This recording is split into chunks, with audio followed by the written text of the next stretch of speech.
beyond the booth. Highlights. Back, beyond the booth, we're gonna speak on some music because that's a whole nother booth that everybody is very familiar with. So when we talk about music, we can't speak on nothing with music right now without giving our condolences to Dr. Dre, king producer, super producer. Probably the first person in hip hop when I knew a producer mattered. You know what I mean? Like, if it wasn't a rapper, I ain't care. Dr. Dre made you care about who was the producer of the song. You know what I mean? So, condolences to him. I hope by now he's doing very well.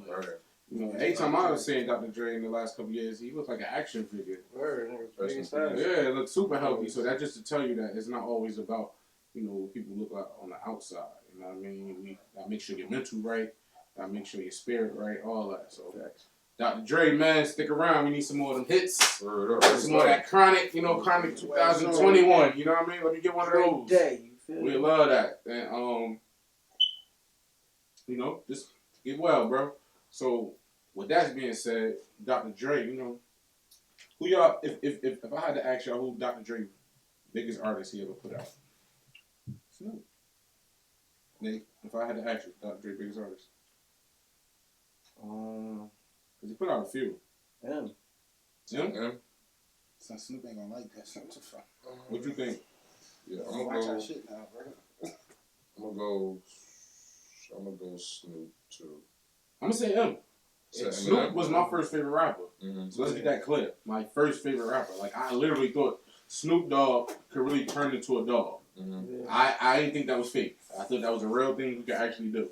So it's just no knock on Snoop. I mean, it's just at the end of the day, Eminem sold more records. I think he had a bigger impact to a degree because, listen, man, we watched I know everybody saw the awards when Eminem bring like 100 different white boys who look like him walking down. That's a whole different type of feel. Like, you know what I mean? You wasn't about to.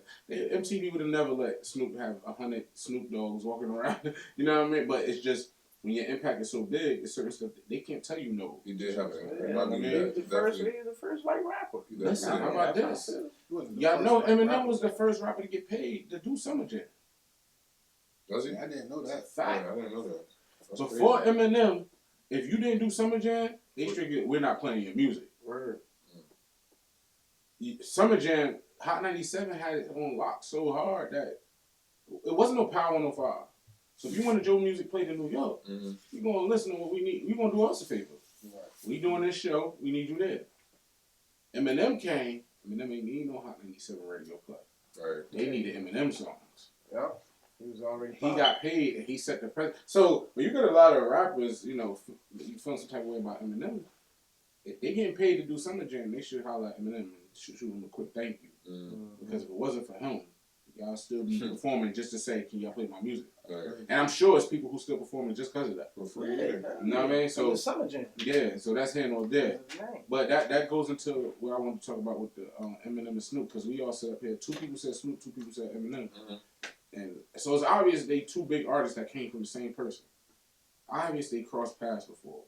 They even made music before. Classic music, if you ask me. A couple songs together. Yeah, classic music, if you ask me. So with the M and Snoop, man, I'm gonna start off. Like, I think honestly, like, people, I'm hearing little stories. Oh, M turned down a feature before, and Snoop been tight about it the whole time. I don't think that's it. And I don't think that's it. And then I'm hearing, oh, Snoop jealous of Eminem. I don't think that's it either. I'm going to get a little weird with it, how I think it is. Just me watching Snoop over the years and seeing how he likes to appeal to his people. If y'all know anything about Snoop, when he talking to Snoop like to sound like the uncle in the barbecue. Now, you in the barbecue with your uncle, you ask him about a white rapper. What type of response you think you're going to get from uncle at the barbecue? Right. You right? So, I think Snoop for 2 seconds, while he was on the Breakfast Club, forgot where he was at. Because there was so many black people around him. And his people, where he felt comfortable, he felt like he was at the barbecue. But he forget the one white person we allow at the barbecue, if anybody, is Eminem. Come on, Eminem bombed on George Bush for us. Like, don't forget that. Like, he went in on that one. I think George Bush really was like standing in the house for like a week. Like, Bro, that nigga Eminem, like, he was on his ass. But that's here nor there. I'm just saying. I think even Snoop invited, like, if you did music with him, yo, I remember on the song they did it together, Snoop intro the song by calling him the Great White Hope or something like that. He did. Yeah, he was like, we done hooked up with the Great White Hope or some shit like that. So King of the East Coast. So, King of the West Coast. King of the West Coast and hooked up with the Great White Hope. Some shit like that. So he had respect for him and what he do. I think because Snoop is he's so addicted to making people feel comfortable and having that good vibe. When they was like, yeah, so what you think about Eminem music?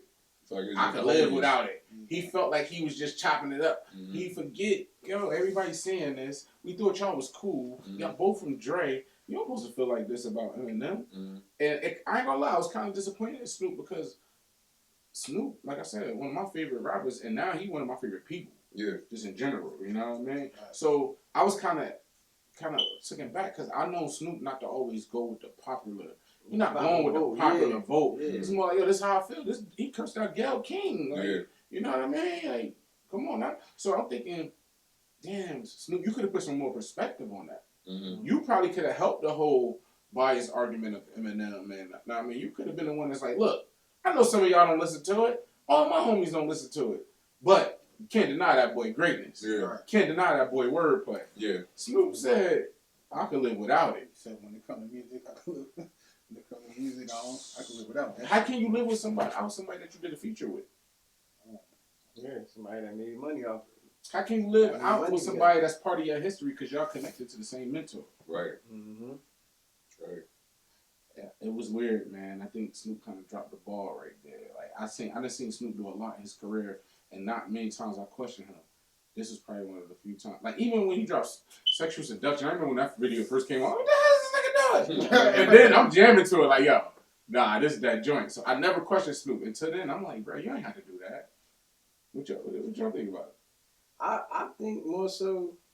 I kind of feel like it was more on the racial shit because of what's going on in America right now. So being as though that he a white rapper, it was like, even though we cool or whatever, it's like right now, fuck everybody. Like, but don't music supposed to bridge that gap? Yeah, it is. Music supposed to be the one thing. It don't matter what color you is. Right. You know?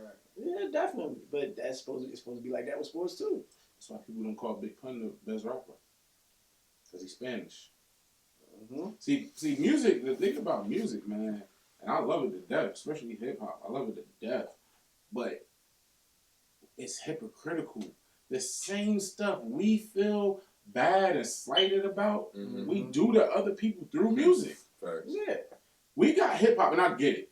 A lot of stuff we can't say is ours. We stay claim to hip hop. That's a black culture. Period. You know what I mean? If you white, we letting you in here. You know what I mean? You gotta ask permission. Cool. But once the white people start flourishing, you can't take back the powers we gave to them. Right. You can't be like, oh nah, you get too good. You get too good. Now you out. Get out. It's too late. We didn't let hip hop community fall in love with you. It's too late. And it's so weird.